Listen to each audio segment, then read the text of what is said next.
Man, I got so much shit this weekend, and I can't keep any of it.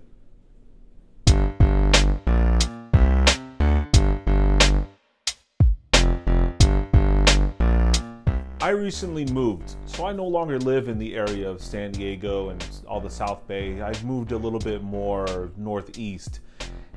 And in doing so, I went ahead and checked out some of the vibe when it comes to retro game collecting and whatnot. And there doesn't seem to be a whole lot of games inside the old Goodwills and thrift stores and whatnot. And I even recently visited a swap meet, and their retro games and their pop culture was scarce, to say the least.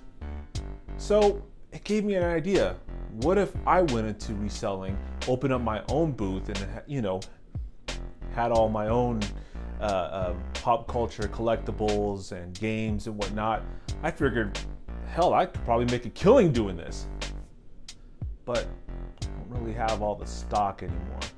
So what do you do if you don't have the stock and you want to open up your own booth at a swap meet? Well, the best thing you can probably do is reach out to a friend who might be selling at a swap meet or flea market or whatnot.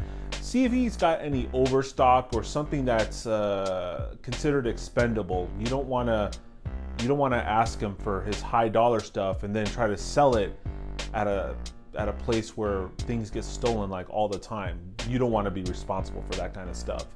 What I did was I reached out to a good buddy of mine named Richard, and he gave me 2 bins full of games and full of action figures that were still boxed up. Some of the items I got were, of course, old Nintendo games, a lot of Genesis sports titles, a couple of action platformers, nothing major like Chuck Rock 2 or something like that. I also came up on Mickey Mouse Capades, Little Mermaid, a couple of good NES Capcom games that everyone likes. Out of everything that I got this weekend, the coolest thing that I got was this right here. Basically what this is, well, it's a lunchbox, but as you can see, it's got like the little AC unit, and that's where Dexter hid all of his victims' DNA and whatnot. So this actually comes with all the DNA samples. It comes with a case to put them all in, and a little Dexter action figure. This is a Comic-Con exclusive, and it's going to be considered kind of rare because you don't really see all these things out in the wild or even in stores.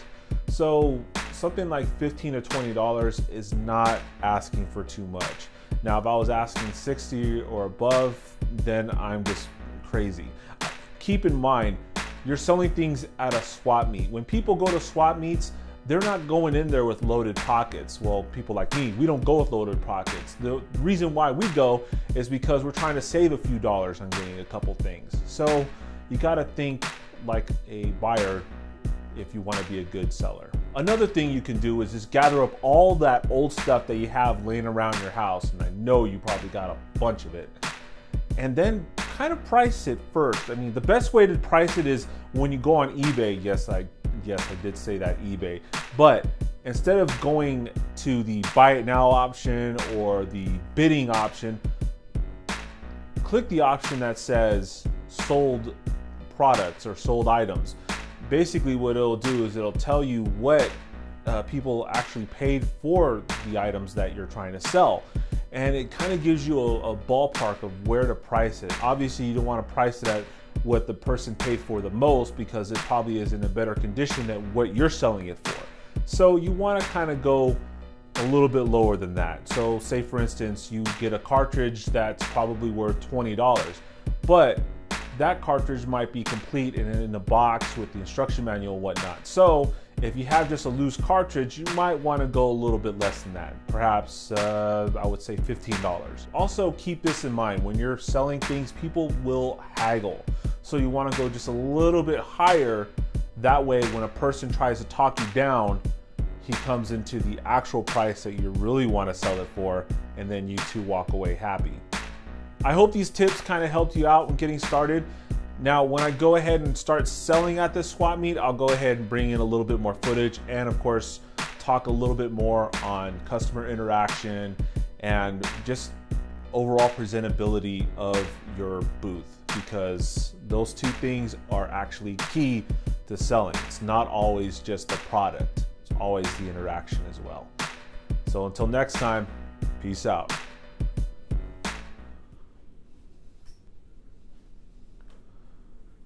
You're still here? Okay, fine. Watch Fluffy Gamer, sub Leo, the video game guy, and go watch their shit.